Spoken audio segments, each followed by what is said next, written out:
안녕하십니까. 규바로 신부입니다.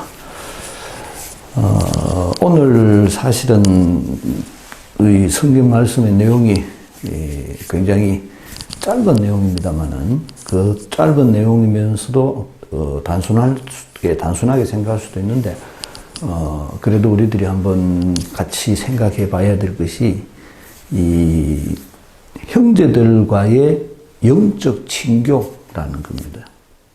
내가 믿음을 가진 사람, 하느님의 말씀을 듣는 사람이라면 우리가 같이 하느님의 말씀을 듣고 같이 힘을 모아서 하느님의 일을 해본 경험이 있는 사람. 이 사실은 굉장히 중요합니다. 그런데 아직도 많은 경우에 우리들 본당의 구조가 아직도 이 수직 구조를 가지고 있는 게 많습니다. 특히 그 수직 구조의 대표적인 게 레주 마리아고, 그리고 어떤 단체들, 이런 조직들은 대부분 다 수직 구조로 되어 있습니다. 그래서 회장, 부회장, 그리고 서기, 그리고 그 회장 위에 또 회장, 이런 식의 구조죠. 평회회장, 그 밑에 무슨 제대회장, 이런 식의 구조들입니다. 이런 식의 구조들. 근데 사실은 이런 식의 구조가 어떻게 보면 본당을 운용하기에 좀 편한 모습이 있는 것처럼 보이지만 실제적으로는 그 단체 자체가 굉장히 폐쇄적입니다.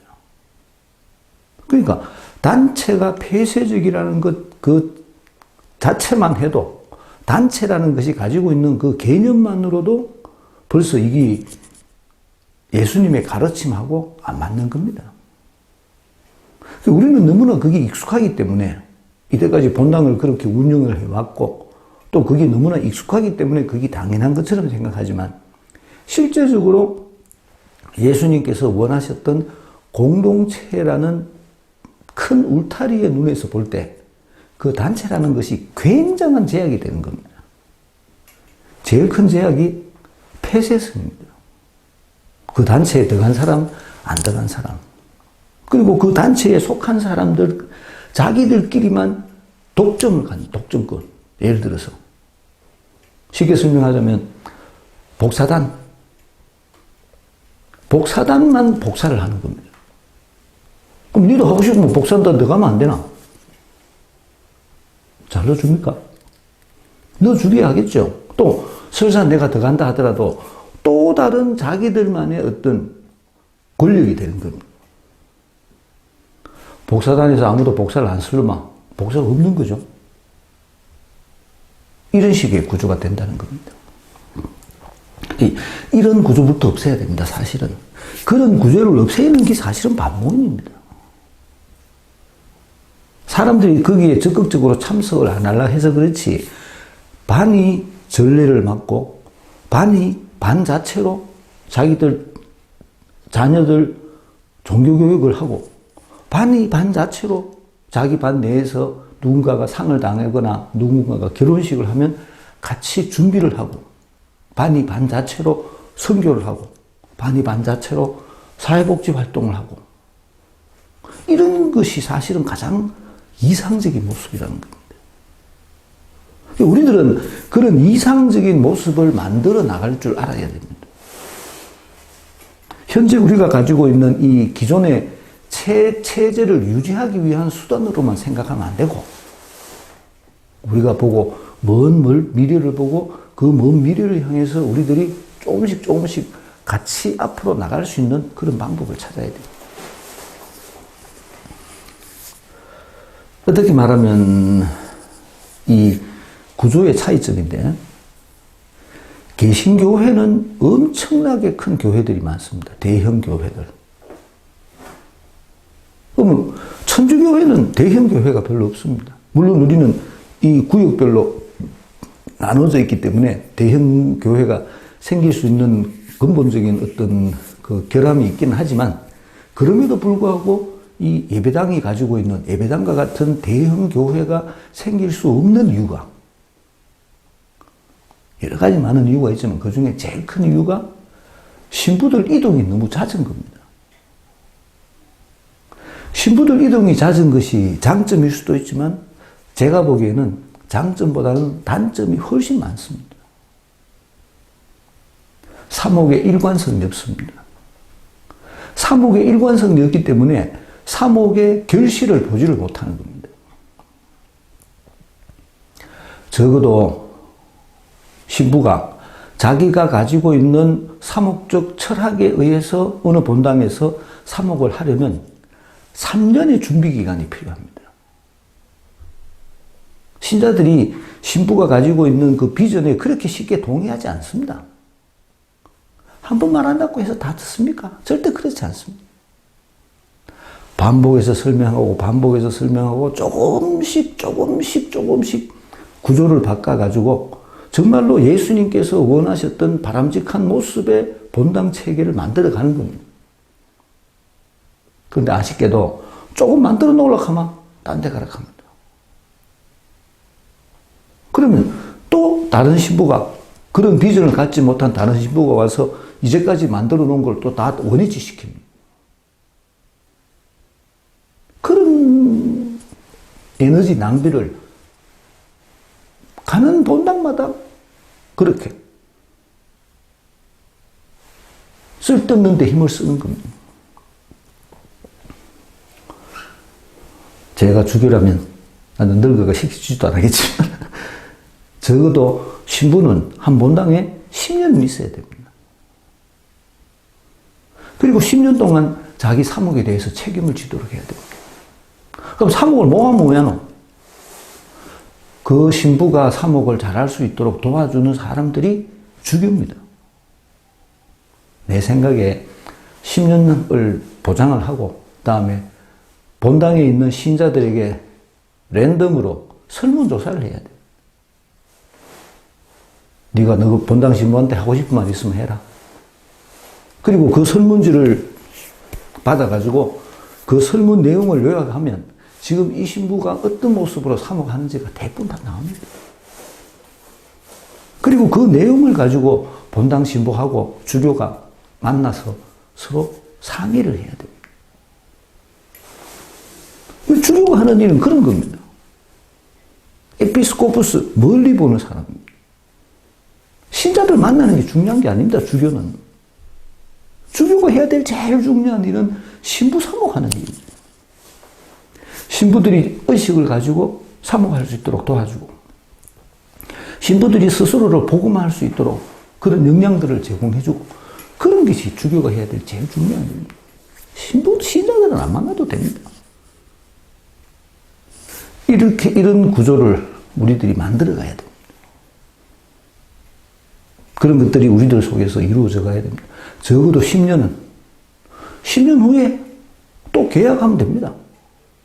그럼 어떤 신부는 큰 본당 가서 10년 있고, 어떤 신부는 작은 본당 가서 10년 있고, 이런단 말이가. 그렇기 때문에 본당을 자꾸 소형화해야 됩니다.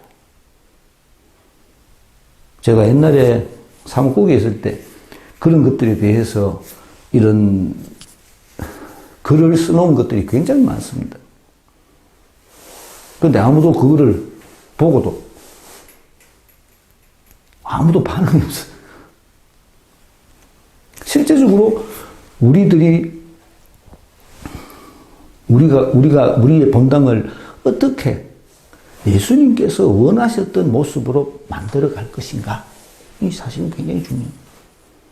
아까 영적 친교에 대한 얘기를 하다가 나왔는데, 그 영적 친교라는 것이, 신자들 속에서의 영적 친교라는 것이 그런 어떤 우리 본당의 구조의 개편에서부터 출발을 합니다. 사실은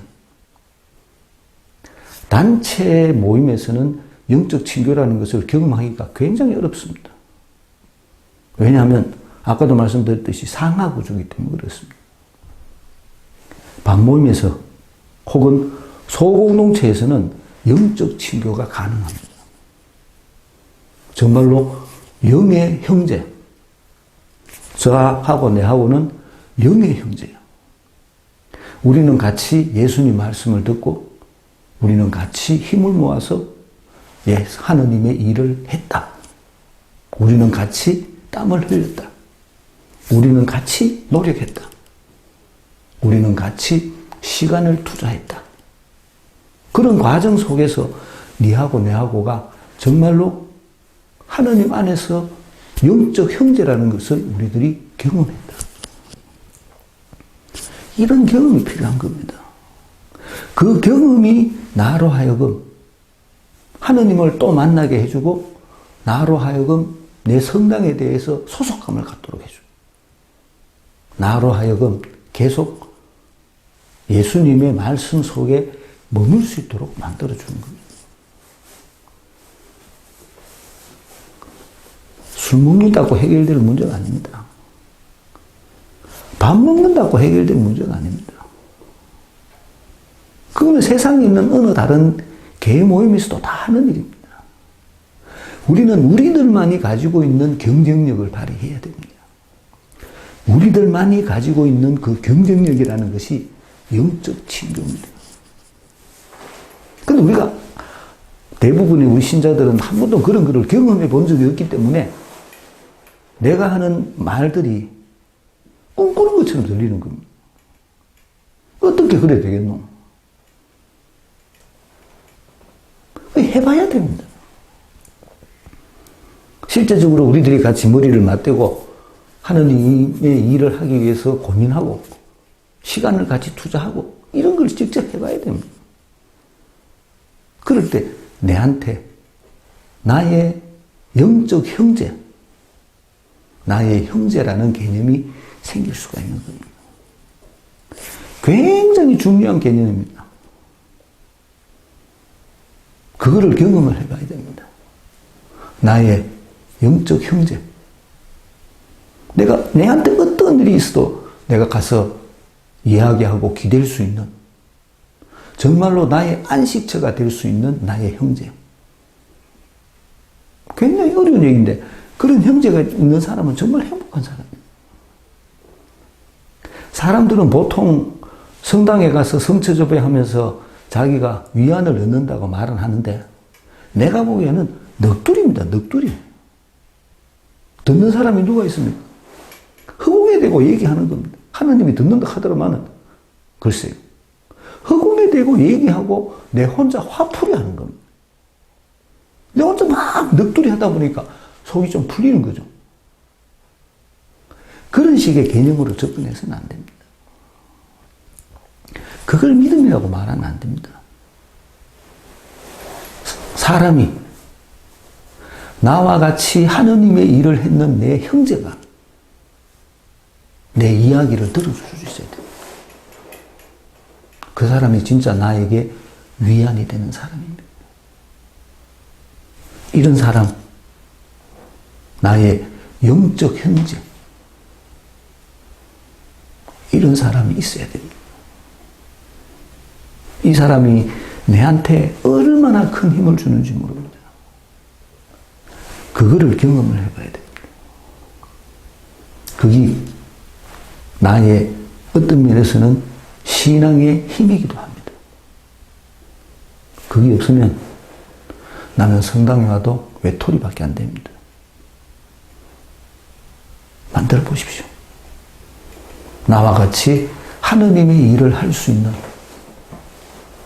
나와 같이 예수님의 말씀을 듣고 그 예수님의 말씀을 실천할 수 있는, 같이 예수님 말씀 때문에 같이 땀을 흘릴 수 있는 그런 사람. 그런 사람이 나의 영적 형제입니다. 오늘 우리 본문에 보면 사도 바오로가 자기의 영적 형제를 이 빌립비 교회 사람들에게 소개해 줍니다. 내하고 똑같은 사람이다. 이 사람은 나와 같은 정말로 나의 형제인 사람이다. 그래 내가 이 사람, 내가 너희들한테 못 가니까, 내가 감옥에 있어서 내가 너희들한테 못 가니까 나하고 똑같은 이 사람을 너희들에게 보내준다.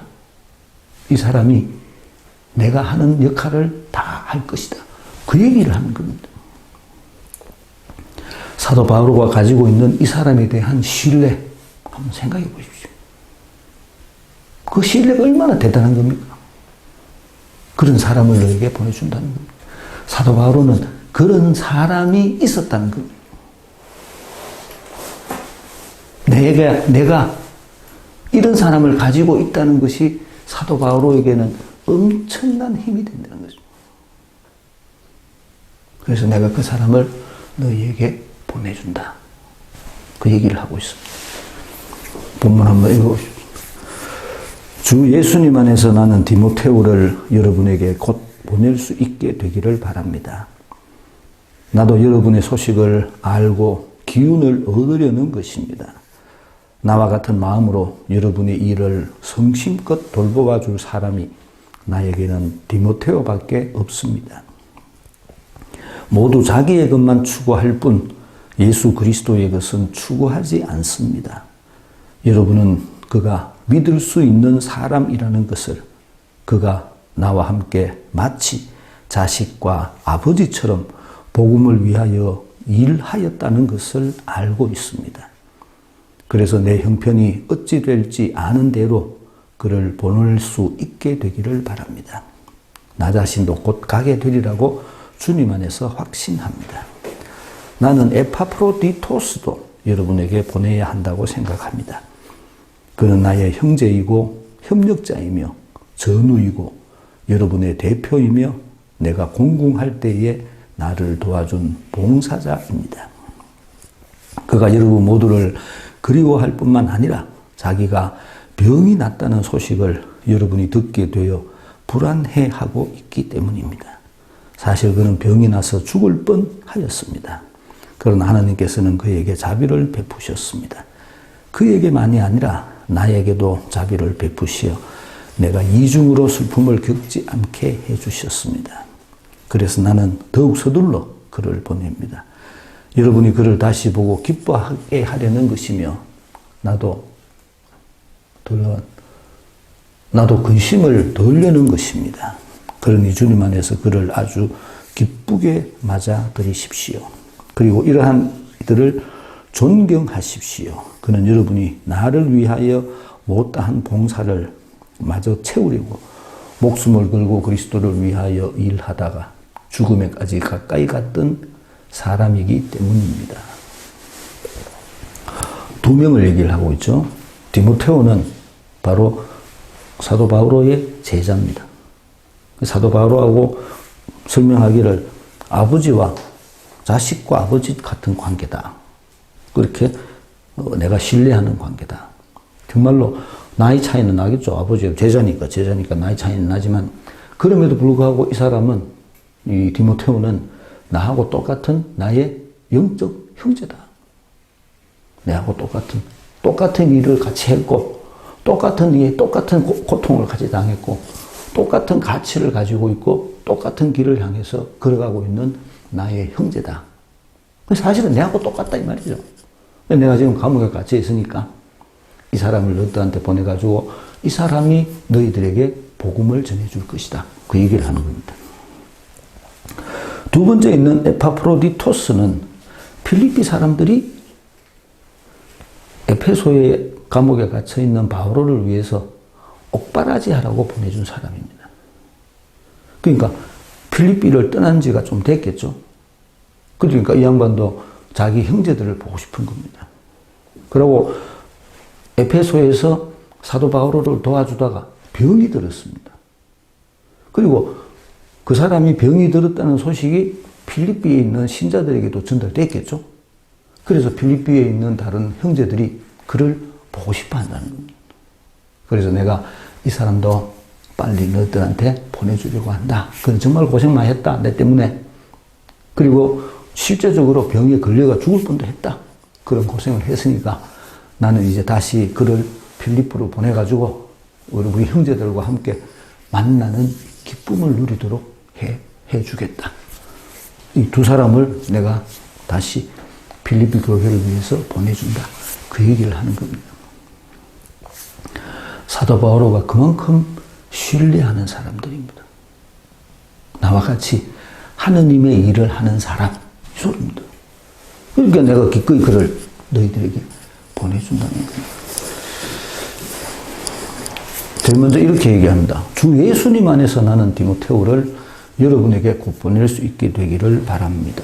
주 예수님 안에서 라는 말의 의미는 뭐가 하면 같이 하느님의 일을 하는 이런 얘기입니다. 예수님이 우리들의 중심이라는 거죠. 예수님이 우리 모두의 공통 부모라는 겁니다. 그 예수님 안에서 우리들이 복음을 전하는 역할을 했기 때문에 그 예수님이 우리 모두의 공통 부모, 우리들이 예수님 안에 있다는 거죠. 그 예수님만이 우리들의 공통 부모, 그 예수님 안에서 내가 하던 일을 디모데오가 여러분들에게 가서 해줄 것이다. 그 얘기를 하는 겁니다. 나도 여러분의 소식을 알고 기운을 얻으려는 것입니다. 나도 여러분의 소식을 알고 기운을 얻는다는 말의 의미는 뭔가 하면 디모데오가 여러분들에게가 여러분들의 일을 보고 다시 내한테 돌아와서 내한테 그 이야기를, 여러분들의 이야기를 내한테 해줄 것이다. 이 말입니다. 디모데오가 갔다가 여러분들하고 같이 생활하고 그리고 다시 나에게 돌아와서 여러분들과 있었던 이야기 그리고 여러분들이 지금 가지고 있는 삶의 모습을 내한테 전해주게 될 것이다 라는 겁니다. 나와 같은 마음으로 여러분의 일을 성심껏 돌보아 줄 사람이 나에게는 디모데오밖에 없습니다. 디모데는 나와 똑같은 사람이다. 내가 하고 있는 일을 똑같이 할 수 있는 사람, 그만큼 내가 신뢰하는 사람이 디모데오라는 겁니다. 그 디모데오를 내가 여러분들에게 보내주었다. 그리고 그 디모데오가 어떤 사람인 것인지 설명을 합니다. 그리스도의 것을 추구하는 사람. 대부분의 사람들은 자기의 것만 추구할 뿐 그리스도의 것은 추구하지 않지만 대부분의 사람들은 디모데오는 그렇지 않습니다. 여러분은 그가 믿을 수 있는 사람이라는 것을 그가 믿을 수 있는 사람입니다. 내가 그를 보내니까 그가 나와 어떤 관계 있는지를 안다는 거죠.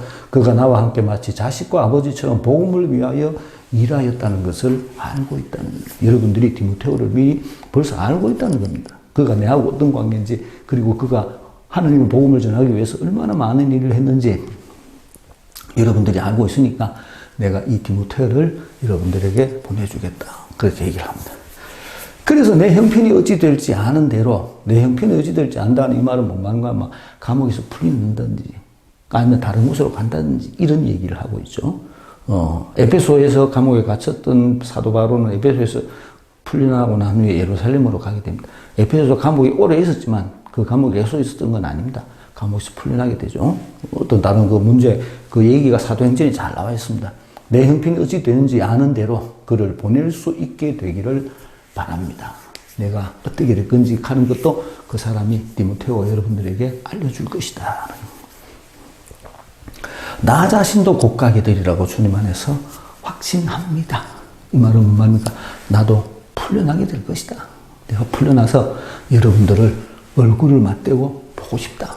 나도 그렇게 되기를 바란다. 이 소리죠.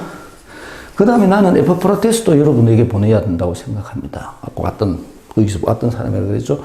그는 나의 형제이고 협력자이며 전우이고 굉장한 칭찬입니다. 나의 형제, 협력자, 전우, 여러분의 대표이며 여러분들이 나한테 보내줬으니까요. 내가 공공할 때에 나를 도와준 봉사자입니다. 그가 정말로 나를 도와줬다는 겁니다. 나에게 많은 도움을 줬다는 거죠. 그가 여러분 모두를 그리워할 뿐만 아니라 왜 여기서 왔으니까요. 같이 영적 형제로서 영적 친교를 누리는 사이였기 때문에 그리워하는 겁니다. 나이가 병이 났다는 소식을 여러분이 듣게 되어 매우 불안해하고 있기 때문입니다. 병이 났다는 겁니다. 사실 그는 병이 나서 죽을 뻔하였습니다. 진짜 병 들었다는 거죠. 병 들었어요. 병이 났으니까 그 사람들이 소식을 알았겠죠. 그러나 하나님께서는 그에게 자비를 베푸셔서 그에게만이 아니라 나에게도 자비를 베푸시어 내가 이중으로 슬픔을 겪지 않게 해주셨습니다. 이중으로 슬픔을 겪는 게 뭐겠어요? 이중으로 슬픔을 겪는 게 내 스스로도 슬프고 형제가 병에 걸려가지고 만약에 죽게 된다면 또 슬픈 거죠. 그래서 이중으로 슬프다고 표현을 합니다. 그래서 나는 더욱 서둘러 그를 보냅니다. 여러분이 그를 다시 보고 기뻐하게 하려는 것이며 나도 근심을 덜려는 것입니다. 근심은 뭐예요? 그 형제가 내한테 와가 내 때문에 병이 났었으니까 내한테 얼마나 지금 내가 마음의 부담이 되겠어요. 그러니까 내가 다시 그를 보내가지고 그 부담으로부터 벗어나고 싶다 이 말입니다. 그러니 주님 안에서 그를 아주 기쁘게 맞아들이십시오. 그리고 이러한 이들을 존경하십시오. 그는 여러분이 나를 위하여 못한 봉사를 마저 채우려고 목숨을 걸고 그리스도를 위하여 일하다가 죽음에까지 가까이 갔던 사람이기 때문입니다. 그가 얼마나 열심히 일했는지를 사도 바오로가 정말로 좋게 표현을 해줍니다. 봉사하다가, 나를 위해서 봉사하다가 목숨을 죽음에까지 갔던 사람이다. 그가 그런 사람이니까 그를 기쁘게 맞이해달라. 그렇게 표현을 합니다. 문제풀이 해보겠습니다. 디모데오를 여러분에게 보낸다. 소식을 알고 기운을 얻으려는 것, 나와 같은 마음으로 여러분을 돌볼 것, 그리스도의 것을 추구할 것, 자식과 아버지의 관계, 에파프로디토스도 보낸다. 나의 형제, 협력자, 전우, 나를 도와준 봉사자, 병이 났었다. 1번 바로는 필리피 신자들에게 누구를 보내려고 계획하고 있습니까? 디모데오를 보낸다고 얘기를 하고 있죠. 디모데오를 보낸다. 그를 보내는 목적이 무엇이라고 말하고 있습니까? 기운을 얻으려는 것이다. 나도 여러분의 소식을 알고 기운을 얻기 위해서 디모데오가 나에게 와서 여러분 사정을 얘기해 주니까 그것이 나를 격려해 줄 것이다 라는 얘기죠. 3번 그 사람이 가지고 있는 복음에 대한 진정성을 바울은 어떻게 설명합니까? 나와 같은 마음으로 여러분의 일을 성심껏 돌보아 줄 사람, 그리고 그리스도를 추구하는 사람, 나와 같이 여러분을 성심껏 돌봐줄 사람, 자기 자신의 이익만을 생각하지 않고 여러분들을 돌봐줄 사람, 그리고 자기 이익보다 그리스도의 이익을 먼저 생각할 사람, 그 얘기입니다. 4번 복음을 위한 일에서 그 사람과 바울로 자신과의 관계는 어떻게 설명합니까? 그는 자식과 아비처럼 복음을 위하여 일했던 사람, 자식과 아비처럼 복음을 위해서 일했던 사람, 그런 관계라는 거죠.